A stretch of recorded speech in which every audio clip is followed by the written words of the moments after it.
Vous les hommes, vous avez oublié l'éternité. Vous vous êtes séparés de ce qui vit éternellement. Vous vous êtes coupés du monde de la vérité en vous isolant dans une bulle qui vous enveloppe et vous enferme dans votre monde. Ce monde est celui de l'usurpateur. Vous voulez marcher vers la lumière tout en préservant votre bulle et en refusant de vous ouvrir à ceux qui vous entourent de toutes parts. Vous cherchez la lumière afin qu'elle soit en conformité avec le monde que vous avez créé. Alors vous avez toujours besoin de nouveaux vêtements, de nouvelles apparences, de nouvelles motivations pour nourrir et stimuler votre esprit. Vous êtes sans cesse à la recherche d'une nouvelle stimulation pour trouver la force de rencontrer le monde divin. Vous n'avez pas compris que le monde divin vit dans l'éternité. Il n'y a pas besoin de fantaisie, de mode, de choses passagères et nouvelles pour établir un contact avec lui. Il ne suit pas l'évolution des hommes à travers le temps, qui ne touche que les apparences.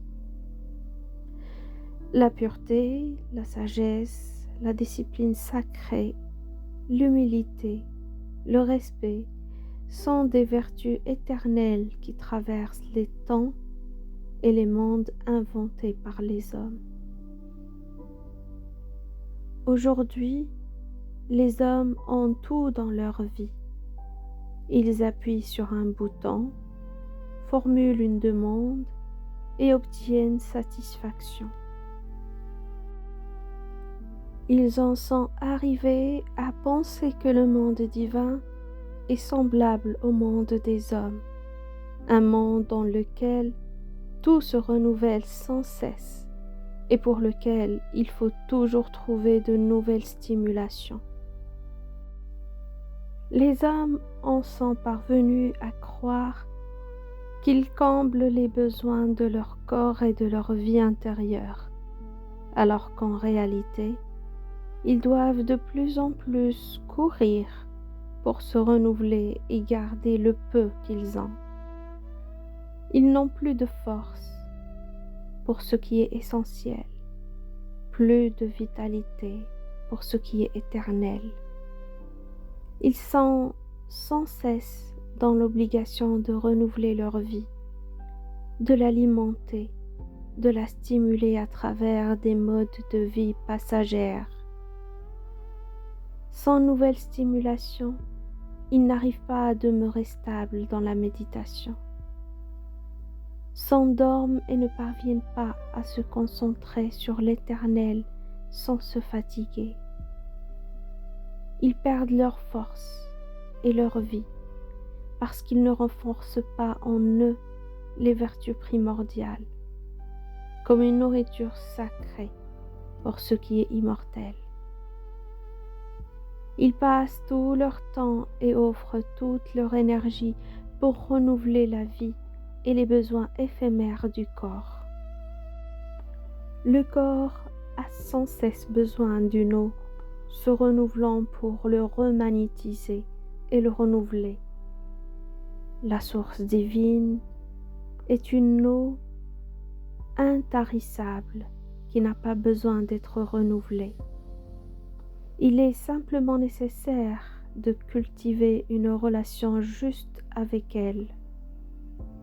Elle demande à être profondément vécue, comprise et reçue dans la vie à travers la pureté. Le monde divin n'aime pas les êtres qui s'emparent de nouvelles connaissances, de nouvelles formes de manifestation de la lumière pour engendrer des mondes, une nouvelle fantaisie, une apparence, une tendance passagère. Vous qui cherchez sincèrement la lumière, apprenez à vous concentrer et à faire que votre vie soit en harmonie avec la mer, la nature, l'écologie. L'écologie veut dire en harmonie avec la nature et en accord avec sa simplicité et sa sagesse sacrée. Ne soyez pas comme tous ces êtres qui cheminent au gré des vont de lieu en lieu, de motivation en motivation pour finalement ne réalimenter qu'une partie de leur être. Ils ne veulent pas reconnaître qu'ils sont tout simplement déracinés et perdus, sans aucune consistance, et que leur voyage vers la lumière est plutôt une fuite, une justification et un moyen de se cacher la vérité. Soyez des êtres primordiaux, portant ce qui est sacré de toute éternité et cultivant les vertus des mondes supérieurs. Vous cherchez des fantaisies parce que la mer ne vit pas avec vous.